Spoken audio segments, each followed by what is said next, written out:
Good morning class 7 students, कैसे हैं आप सब। आशा करती हूँ आप सब अच्छे और स्वस्थ होंगे। यह आपकी हिंदी की कक्षा है। आज हम हिंदी में पाठ 14 पढ़ेंगे। पाठ का शीर्षक है खान पान की बदलती तस्वीर। इसके लेखक हैं प्रयाग शुक्ल। खान पान की बदलती तस्वीर से आपको क्या समझ में आ रहा है। खान पान की बदलती तस्वीर मतलब जो हमारा खान पान है वो किस तरह से बदल रहा है, उसके बारे में यहाँ प्रयाग शुक्ला जी ने बताया है। तो देखते हैं कि इसमें क्या है। यहाँ पे कुछ डिशेस दिए गए हैं। किस तरह से हम इडली सांभर से पिज़्ज़ा बर्गर पे आ गए हैं, किस तरह से हम रोटी सब्जी से नूडल्स पे आ गए हैं, वो बताया गया है। ठीक है, यह आपका पाठ है। अभी हम इस पाठ का सारांश पढ़ेंगे, जिससे कि आपको समझ में आएगा कि लेखक आपसे क्या कहना चाह रहे हैं, लेखक किस बारे में बता रहे हैं। पाठ का सारांश।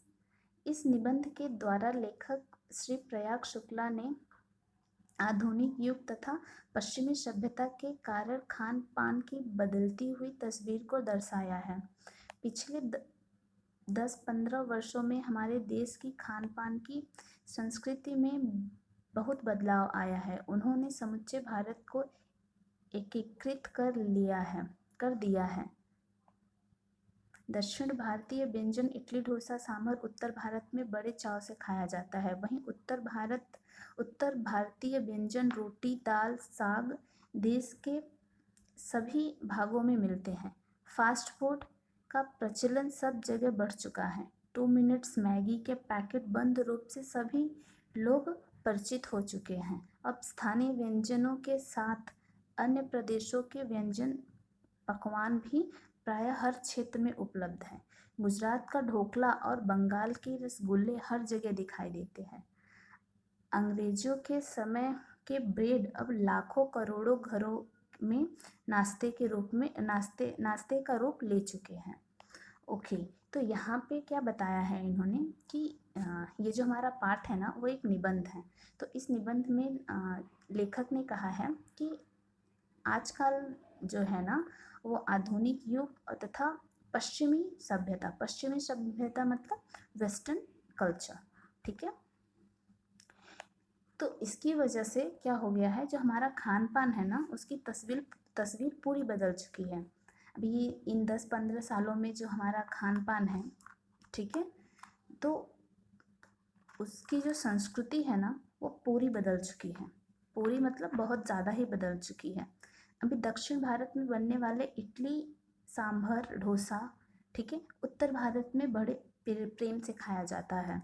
अभी इडली सांभर डोसा आ जाए, हम कहीं के भी हों, ठीक है, बट हम अपने देश की किसी भी स्टेट के हो, ज़रूरी नहीं है दक्षिण भारतीय हो या उत्तर भारतीय हो, किसी भी स्टेट के हो, बट हमें इडली सांभर खाना अच्छा लगता है और हमारे घर पे बनता भी है ना।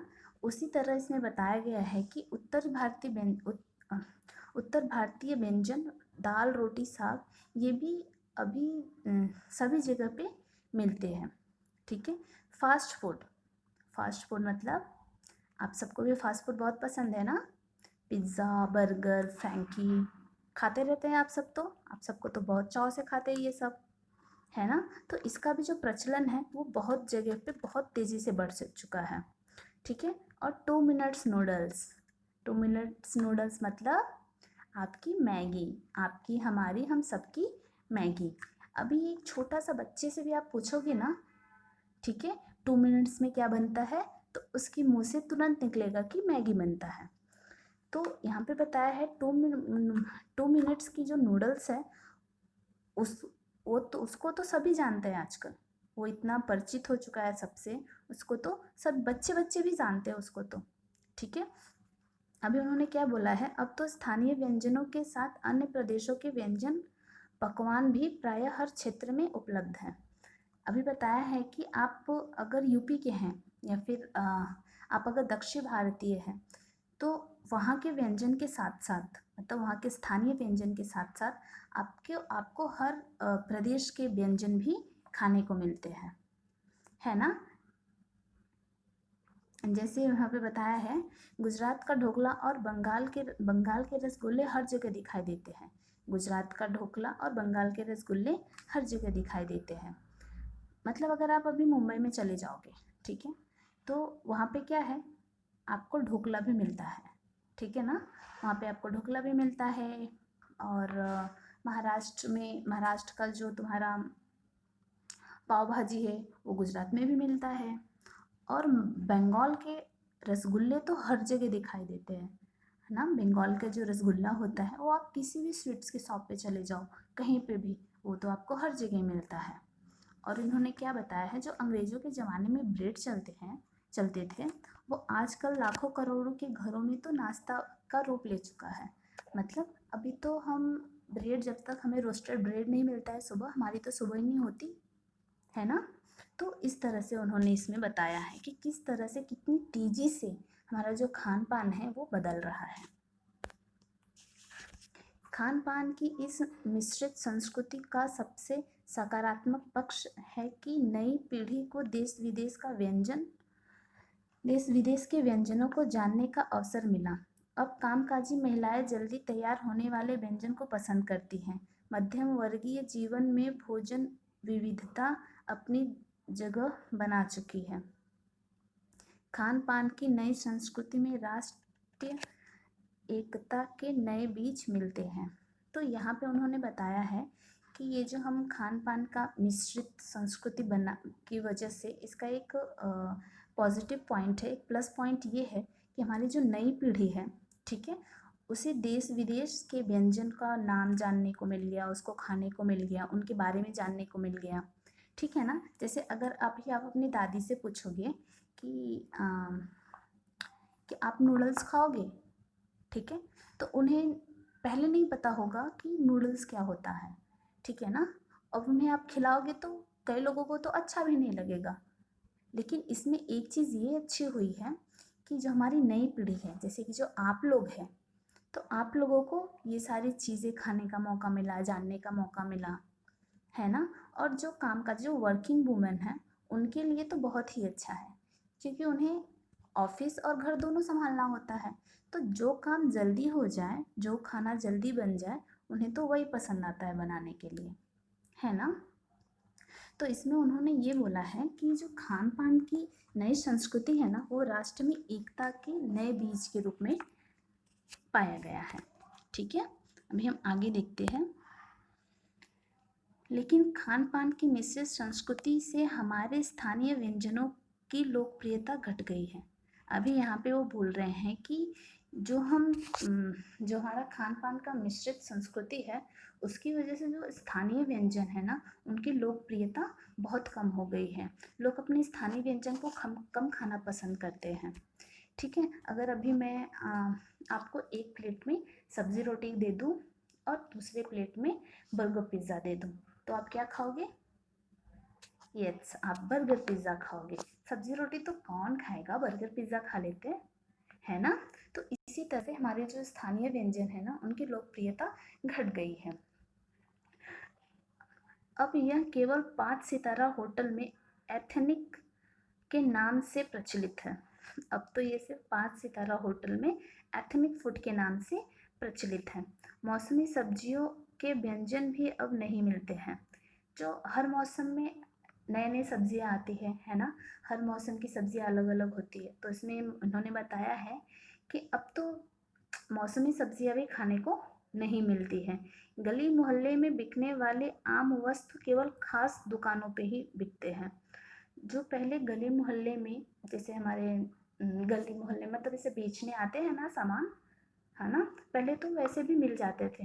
पर अब क्या हो गया है कि अभी वो सिर्फ बड़ी बड़ी दुकानों में ही मिलते हैं। खान पान की मिश्रित संस्कृत से भी हमें असली स्वाद नहीं मिलता। उनका कहना है कि खान पान की जो मिश्रित संस्कृति है ना, उससे भी उन्हें असली स्वाद नहीं मिलता। लेकिन इस मिश्रित संस्कृति का विकास अभी रुका नहीं है, बल्कि यह और भी विकसित होती रहेगी। ओके, तो यहाँ पे उन्होंने बोला है कि जो खान पान की मिश्रित संस्कृति है, वो उसका जो विकास है वो अभी रुका नहीं है, मतलब अभी वो थमा नहीं है। हम रोज़ नई नई डिशेस ट्राई करते हैं, है ना। हम रोज़ नई नई डिशेस बनाने की कोशिश करते हैं। आपकी मम्मी भी एक्सपेरिमेंट करती होंगी, है ना। तो वही इन्होंने यहाँ पे बोला है कि जो मिश्रित संस्कृति है ना, इसका जो विकास है अभी तक रुका नहीं है, बल्कि यह और भी विकसित होती रहेगी। मतलब ये अभी आने वाले टाइम में और भी ज़्यादा विकसित होती रहेगी, और भी ज़्यादा फैलती रहेगी, ठीक है, और भी ज़्यादा बढ़ती रहेगी। अभी हम देखते हैं इसके क्वेश्चन आंसर। अच्छा, अभी हमें यहाँ पे कुछ कठिन वर्ड्स दिए गए हैं, ठीक है, जो आप अपने नोटबुक में लिख लेना। अब हम बढ़ते हैं क्वेश्चन आंसर की तरफ। ये आपका पहला क्वेश्चन है, प्रश्न नंबर 1। खान पान की मिश्रित संस्कृति से लेखक का क्या मतलब है? अपने घर के उदाहरण देकर इसकी व्याख्या करें। अच्छा, तो अभी इसमें पूछा गया है कि मिश्रित संस्कृति से लेखक का क्या मतलब है, और आपको क्या करना है, अपने घर के उदाहरण देके इसकी व्याख्या करनी है, ठीक है। तो यहाँ पे उसके आंसर दिए गए हैं, आप लिख लीजिएगा। सेकंड क्वेश्चन है, खान पान में बदलाव के कौन से फायदे, फिर लेखक इस बदलाव को लेकर चिंतित क्यों थे? अभी यहाँ पे बताया गया है कि जो खान पान है ना, जो खान पान में बदलाव हो रही है, उसके कौन से फायदे हैं, पर फिर लेखक ने इसके कुछ डिसपॉइंट के बारे में बताया है, डिसएडवांटेज के बारे में बताया है कि इसका जो नुकसान है, ठीक है, इसका नुकसान क्या है वो भी लिखना है। तो यहाँ पे पहले जो तीन चार लाइन है उसमें बताया गया है कि इसके फ़ायदे क्या है, फिर नीचे की 3 लाइन में बताया गया है कि इसके नुकसान क्या है। तो आप लोग लिख लीजिएगा। प्रश्न नंबर 3, खान पान के मामले में स्थानीयता का क्या अर्थ है? अभी हमें बताना है कि खान पान के मामले में जो हमारी स्थानीयता है, जो स्थानीय व्यंजन है, तो उसका क्या अर्थ है इसमें। तो वो उसके भी आंसर यहाँ पे लिखे गए हैं, आप यहाँ से लिख लीजिएगा, ठीक है। तो आप सब अपना ध्यान रखिएगा, घर पे रहिएगा और सेफ रहिएगा।